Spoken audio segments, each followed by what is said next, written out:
ایک ہم مسلمان ہے جو قرآن اور حدیث سے فائدہ نہیں اٹھا رہے، ورنہ یہودیوں کے جو اسکالرز ہیں اور یہودیوں کے محقق ہیں وہ قرآن حدیث کا مطالعہ کر اپنی راہ ہموار کر رہے ہیں اور کامیابیاں سمیٹ رہے ہیں۔ عمل نہیں کر رہے ہیں وہ الگ بات ہے، لیکن چونکہ انہیں بھی یقین ہے کہ حضور اکرم صلی اللہ علیہ وسلم نے جو فرمایا ہے وہ حق ہے، سچ ہے، وہ ہو کر رہے گا، تو قرآن اور حدیث کا مطالعہ کر کے وہ اپنی راہ ہموار کر رہے ہیں۔ اب مثلا یہودیوں کا اور دجال کا معاون جو درخت ہے، غرقد نامی ایک درخت ہے، اب اللہ کے نبی صلی اللہ علیہ وسلم نے حدیث شریف میں یہ فرمایا جس کا مفہوم ہے کہ قرب قیامت میں یہود اور مسلمانوں کی جو لڑائی ہوگی، ہر چیز چاہے درخت ہو چاہے پتھر ہو وہ یہ کہے گا کہ یہودی یہاں چھپا ہوا ہے، آؤ اسے قتل کرو، لیکن سوائے غرقد درخت کے، کہ وہ یہودیوں کو، یہ غرقد جو درخت ہے یہ یہودیوں کو پناہ دے گا۔ اب یہ بات انہوں نے حدیث شریف میں مطالعے سے ان کو معلوم ہو گئی۔ اب تقریباً پوری دنیا کے اندر وہ اس درخت کی کاشتکاری کر رہے ہیں، ہر جگہ پہ یہ درخت لگا رہے ہیں۔ فلسطینی علماء فرماتے ہیں کہ صرف یعنی اسرائیل کے اندر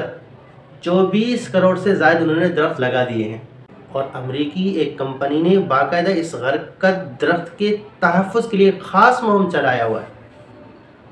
اور جگہ جگہ پہ اس درخت کی کاشتکاری کر رہے ہیں۔ کیوں؟ کیونکہ اللہ کے نبی نے فرمایا کہ قرب قیامت میں جب یہود اور مسلمانوں کے آپس میں لڑائی ہوگی تو صرف یہ درخت انہیں پناہ دے گا۔ تو اس بات کا انہیں اتنا یقین ہے کہ جگہ جگہ اس درخت کی وہ کاشتکاری کر رہے ہیں، اور اللہ کے رسول صلی اللہ علیہ وسلم کی حدیث ہے، واقعی اللہ کے نبی صلی اللہ علیہ وسلم نے فرمایا یعنی یہ جو درخت ہے نا اس کے، کہ یہ یہودیوں کا اور دجال کا معاون درخت ہوگا۔ حضرت ابو ہریرہ رضی اللہ تعالیٰ سے روایت ہے،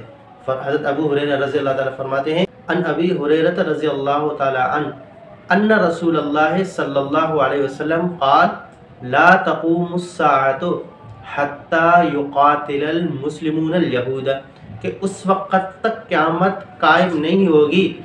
جب تک یہود اور نصارہ آپس میں لڑ نہ پڑے، کہ اس وقت تک قیامت قائم نہیں ہوگی جب تک مسلمان یہودیوں کو قتل نہ کرے۔ پھر آگے فرمایا فَيَقْتُلُهُمُ الْمُسْلِمُونَ، مسلمان ان سے لڑیں گے اور مسلمان انہیں قتل کریں گے، یہ جو یہودی ہیں ان کو، حَتَّى يَخْتَبِئَ الْيَهُودُ مِنْ وَرَاءِ الْحَجَرِ أَوِ الشَّجَرِ، یہاں تک کہ یہ جو یہودی ہیں نا وہ اپنے آپ کو درخت یا پتھروں کے پیچھے چھپائیں گے۔ پھر آگے اللہ کے رسول صلی اللہ علیہ وسلم فرمایا فَيَقُولُ الْحَجَرُ أَوِ الشَّجَرُ يَا مُسْلِمُ يَا عَبْدَ اللَّهِ، کہ وہ درخت وہ پتھر مسلمانوں کو پکاریں گے، اے مسلمانوں، اے اللہ کے بندو، آؤ یہودی یہاں چھپا ہوا ہے۔ درخت کہے گا میرے پیچھے، پتھر کہے گا میرے پیچھے، یہ یہودی چھپا ہوا ہے کمبخت، آؤ اسے قتل کرو۔ یا مسلم یا عبد اللہ ھذا یہودی خلفی، یہ یہودی ہے میری پیچھے ہے، فتعال آ جاؤ آ جاؤ، فتعال آؤ، فقتلو اسے قتل کرو۔ لیکن آگے اللہ کے رسول صلی اللہ علیہ وسلم فرمایا الا الغرقد، سوائے غرقد درخت کے،